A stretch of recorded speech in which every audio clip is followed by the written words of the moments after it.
Buenas tardes. Ante todo, yo no sé muy bien qué hago en esta mesa. Recién me anunciaron con unos títulos, etcétera, que son accidentes políticos.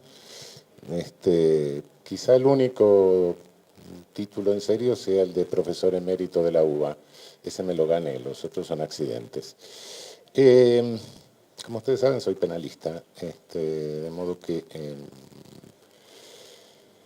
en realidad nuestra historia del derecho y todo esto, cómo enfoca este fenómeno nuevo de empresas recuperadas el derecho y cómo lo desconcierta, se explica a través de cómo se ha ido formando nuestra ideología jurídica y de las paradojas que ha tenido.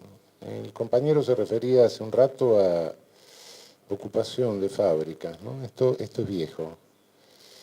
Ustedes habrán escuchado y ven que se usa mucho una cosa que se llama el amparo. El amparo es una acción, efectivamente, está hoy en la Constitución, no estaba en la Constitución. Es una acción equivalente al habeas corpus, ¿no? El habeas corpus es para la libertad personal, el amparo es un recurso rápido para exigir la eficacia de cualquier otro derecho que no sea la libertad personal. Hay otros países como México donde el amparo cubre todo y hay una forma de amparo libertad que sería el equivalente a nuestro habeas corpus. Pero nosotros tenemos dividido el habeas corpus y el amparo. ¿Cómo surge el amparo en la Argentina? Y esta es una de las tantas paradojas, ¿no? Dictadura de la Revolución Fusiladora del 55, se ocupan fábricas, año 57, la Corte Suprema de facto de aquel régimen, entonces inventa por vía jurisprudencial el amparo. Es una creación pretoriana de la Corte Suprema de la dictadura del 55, del año 1957. Después se hizo una ley, se lo trató de limitar, etcétera, sucesivas leyes, y finalmente una de las pocas cosas que hizo bien la reforma del 94 fue darle jerarquía constitucional y prever el amparo en la Constitución. Esto muestra ya básicamente contradicciones. Las otras contradicciones que surgen en nuestro derecho y que explican también el desconcierto que puede tener hoy la doctrina y la jurisprudencia es, bueno, nuestro sistema de derechos. Es una cosa bastante compleja y rara. Tenemos una constitución que en 1853 era bastante buena dentro de todo. Alberti era un tipo inteligente, hizo una serie de contradicciones, un tipo contradictorio. Tampoco se puede pretender que en 1850 alguien tuviera una visión. Es muy fácil hoy tratar de traidor a la patria cualquiera, pero bueno, hace 160 años, con un país que tenía 2 millones de habitantes apenas, con un ejército desaparrastroso, viendo el ejemplo de México, que le habían robado 2/3 de territorio, en fin. Pero bueno, en su origen, bien. Pasaron 160 años, la Constitución naturalmente tenía una estructura liberal, como correspondía a su época, no quedaba otra. Y tuvimos una Constitución social, la del 49, que en 1957, 56, mejor dicho, fue derogada por un decreto ley de la dictadura en razón de que se aducía un defecto formal de la convocatoria constituyente, de que faltaban algunos diputados, 3 diputados para hacer los 2/3 del total de la Cámara, etcétera. Curiosamente, inmediatamente que se anula la Constitución, que realmente no se la anuló por eso, sino se la anuló porque era un impedimento para incorporarse al Fondo Monetario Internacional y al sistema financiero internacional. Pero curiosamente, con ese pretexto se anula la Constitución y de inmediato se convoca una constituyente sin el voto de ningún diputado ni senador, porque estaba disuelto el Congreso, claro. La constituyente se reúne, queda en minoría finalmente, y en el poco tiempo que funciona sanciona un artículo 14 bis. Se empieza a hablar de los bis. Me parece una cosa tipo artística, ¿no? Bueno. El 14 bis que sanciona todos los derechos, etcétera, participación en la ganancia, toda una cantidad de cosas. Simultáneamente es cuando la Corte Suprema inventa el amparo para desocupar fábricas. Eso pasa el mismo año. Es decir, se incorpora el 14 bis y aquella constituyente quedó en minoría. Llegamos al 94 con ese parche en la Constitución y finalmente una de las pocas cosas que se hizo bien en la reforma del 94 fue incorporar los tratados internacionales de derechos humanos con jerarquía constitucional. En realidad no era muy necesario, porque se entiende que los tratados internacionales son ley suprema de la nación. Pero como había habido algunos jueces que dijeron que en sus provincias no regían los tratados o algunas atrocidades parecidas, no estuvo mal, en definitiva, aunque técnicamente no era necesario, poner los tratados en la Constitución. De esa manera, a través del inciso 22 del artículo 75, entran de nuevo todos los derechos humanos por vía de incorporación internacional. Ahora vamos a tener un ministro de la Corte Suprema que dice que es un derecho prestado, que tiene importancia secundaria, pero no importa. A través de esto, no solo tenemos un control constitucional, sino que tendremos un control de convencionalidad. O bien, dicho de otra manera, en este andir y viene del derecho constitucional al internacional y del internacional al constitucional, para nosotros el control de constitucionalidad implica necesariamente un control de convencionalidad. Bien, esto en el plano formal. Ahora, en el plano real, nosotros tenemos una contradicción en cómo se fue formando nuestra doctrina jurídica.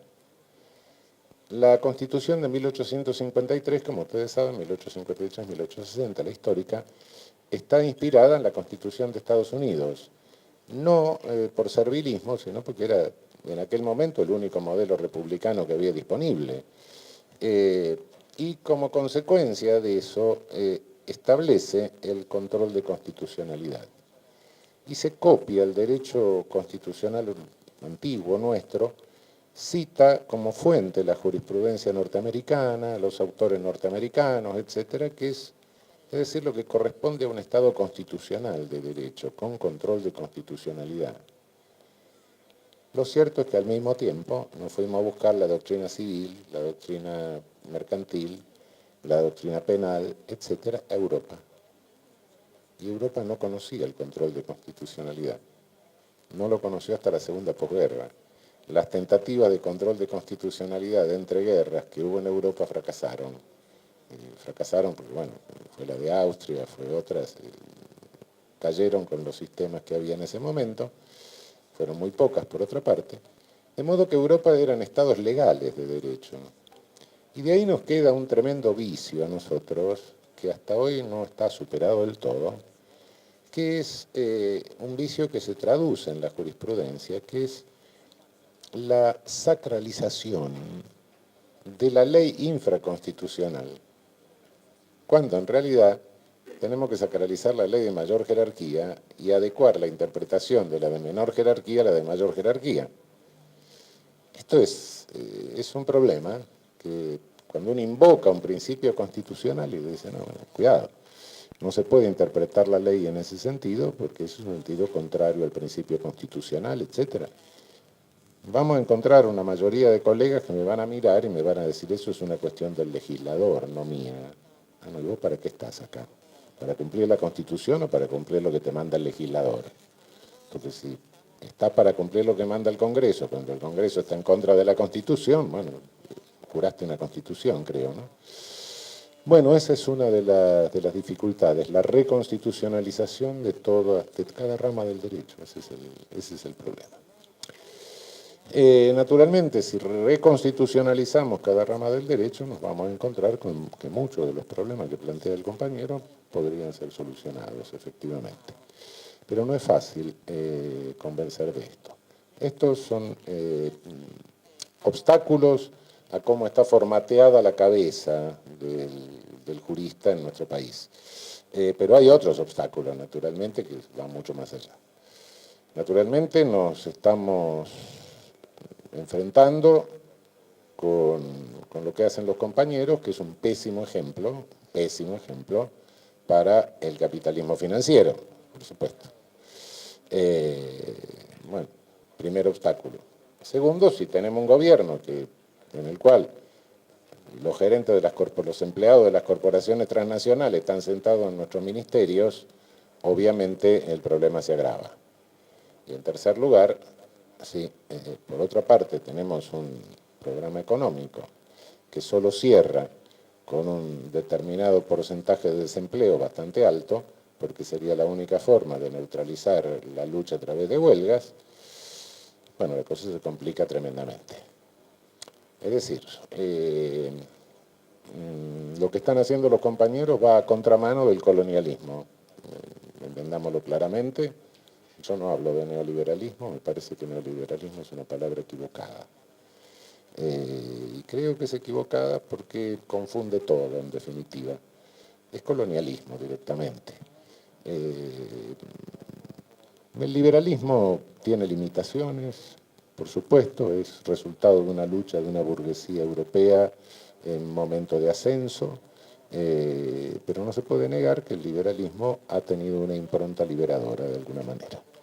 Y de lo que se trata no es de negarlo, sino de superarlo. Y creo que la expresión liberalismo y la ideología liberal ha sido verdaderamente arrastrada por el fango, por no usar una expresión menos académica, por toda nuestra oligarquía y por toda nuestra reacción. En definitiva, si nosotros preguntamos, bueno, ¿quién ha sido menos liberal en nuestro país?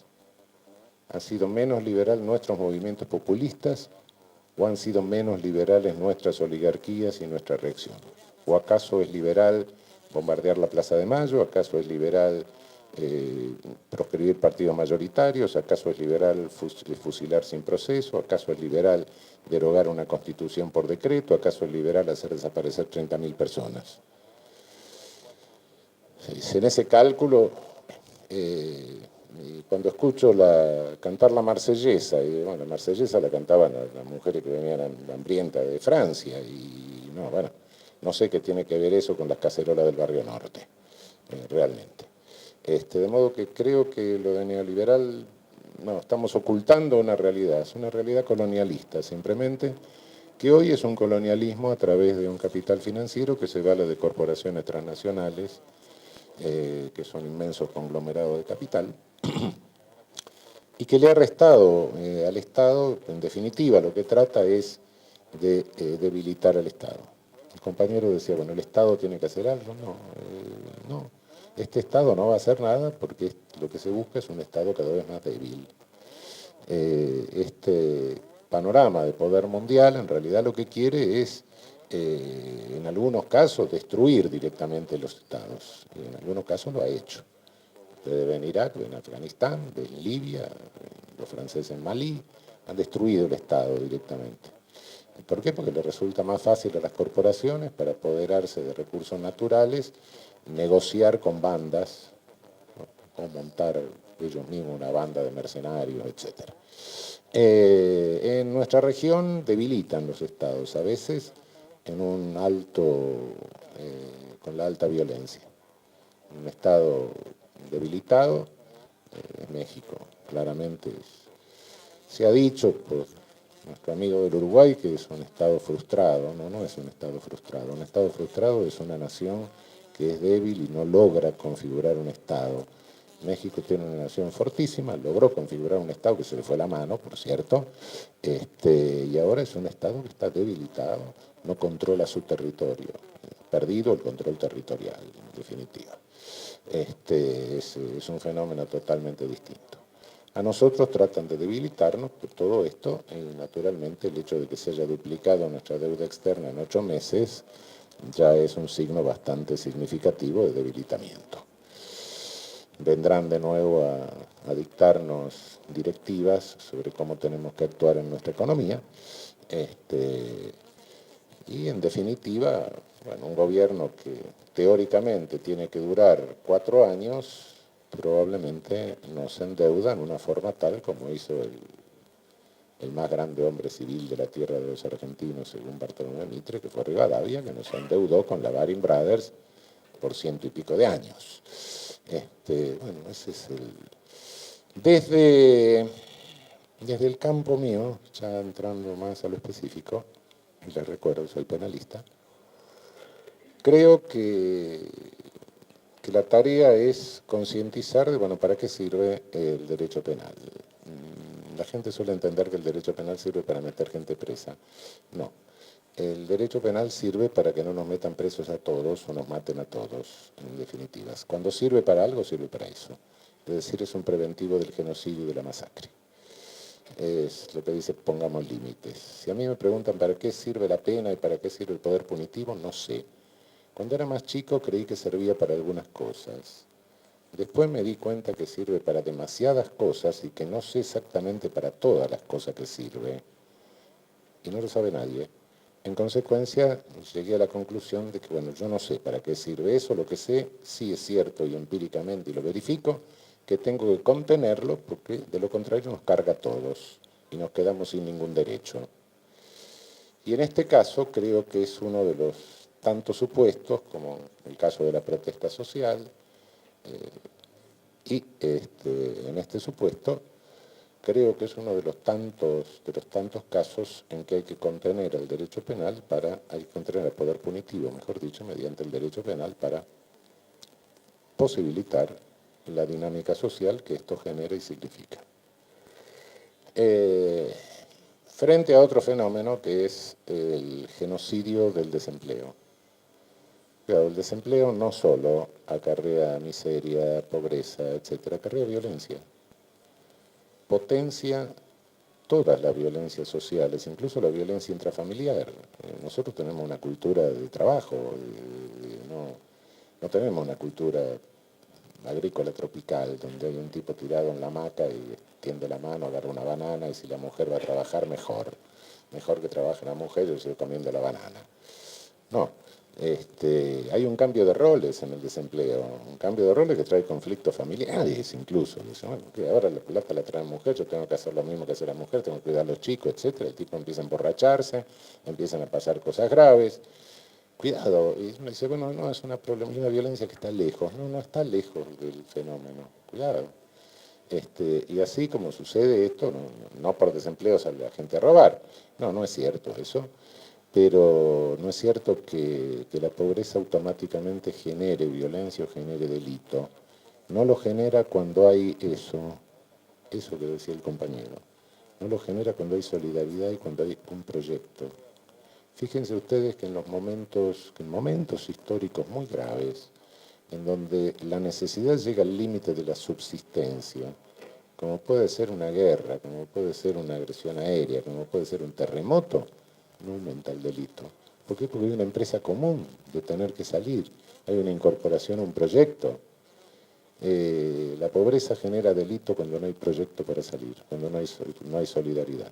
No es mecánico que Sí, es cierto, todo indica que en los momentos de crisis política aumenta el delito contra la propiedad, sí, eso es cierto, pero no es mecánico ese aumento. Si hay proyecto, eso no se produce, por lo menos no se produce en la misma medida. Naturalmente, estamos viviendo un momento donde se generan dos fenómenos, recesión e inflación. Es la peor combinación, el peor cóctel que puede llegar a haber. Bueno, en este cóctel, si no hay proyecto, sí, claro que va a aumentar la violencia, no me cabe la menor duda. Y en consecuencia van a aumentar las demandas de los monopolios mediáticos para exigir mayor represivización, mayor poder punitivo. Mayor poder punitivo se va a traducir en mayor, no solo en mayor ejercicio del poder punitivo formal. El poder punitivo formal realmente mata poco en América Latina. Las muertes de América Latina se producen por efectos de un ejercicio de poder punitivo informal que es violencia institucional, pero tampoco es la principal fuente. Tampoco es la principal fuente de muerte en la región. La principal fuente de muerte es incentivar los conflictos entre los excluidos. Si ustedes ven el fenómeno Brasil, sí tiene una alta letalidad policial, es verdad, y con una marcada y creciente inclinación racista. pero la mayor fuente de muerte violenta no es la letalidad policial, sino que son los conflictos que se generan en la exclusión social. En esta ciudad de Buenos Aires lo tenemos en chiquito, muy en pequeño. ¿Por qué? Porque no tenemos el mismo índice de violencia, por supuesto, por más que quieran hacernos creer. Si tomamos el mapa de la ciudad de Buenos Aires y vemos la media luna sur de la ciudad, vamos a ver que los homicidios se juntan en la media luna sur. Pero si somos más precisos todavía y vamos poniendo los alfilercitos donde se produce, nos vamos a encontrar con que fuera de las villas miserias, y en las villas miserias la población de la ciudad es un 5%, fuera de ese 5%, el índice de homicidio que tenemos en esta ciudad es de 2.6, 2.7, no llega a 3 por 100.000 por año. Los más bajos son Europa con 1,5, Canadá un poquito menos de 1, etc. Cero no hay. De modo que en el resto de la ciudad nos vamos acercando a los países que tienen los menores índices de homicidio. En la villa nos sube a 17 por 100.000. Eso nos da el promedio de 5 y pico de la ciudad. Por eso es que tenemos ese promedio. ¿Y por qué? Y bueno, tenemos cerca de un 50% de homicidios NN, 45% más o menos, homicidio no esclarecido. ¿Cuáles son? Los de la villa. Cuando uno toma un expediente de homicidio, encuentra que el resto de los homicidios que corresponden a ese 2 y pico son 2, 3 cuerpos. El homicidio de la villa es un cuerpito, es decir, resulta funcional. Ojo, esto yo no estoy hablando de conspiraciones, no, conspiración no hay, estoy viejo para creer en conspiraciones. Las conspiraciones tranquilizan la conciencia porque uno sabe quién es el conspirador, el que la está armando, no. Hay funcionalidades y cada día creo más en funcionalidades y cuando un fenómeno es funcional, bueno, se lo deja funcionar. Cuando es disfuncional se lo trata de parar, ¿no? Todo eso es el enjambre en el cual el compañero nos plantea este problema. Bueno, creo que lo viene a plantear a la universidad y creo que es nuestro deber tratar de acercarnos al problema y poner nuestro conocimiento a decir, bueno, a ver cómo se sale de esto, ¿no? Cómo en esta encrucijada se puede hacer algo por este movimiento que realmente es ejemplar. Es ejemplar quizá para salir de la actual situación del mundo, ¿no? Vivimos en un mundo complicado, vivimos en un mundo, qué sé yo, donde 2/3 de la población mundial está en estado de necesidad y algunos en estado de necesidad de supervivencia. Y 1/3 consume cada día más lo que no necesita para consumir. Y si pretendemos que los 2/3 que están en estado de necesidad consuman igual que el tercio privilegiado, acabamos con la habitabilidad humana del planeta, ¿no? Entonces, guarda que esto, si sigue un poco más adelante, no para deprimir a nadie, veremos que en la historia, cada vez que una población no tuvo ubicación, no la pudieron insertar en el sistema, la desplazaron, ahí mandaron a nuestros abuelos para acá, y si no conseguían desplazarla, la mataron.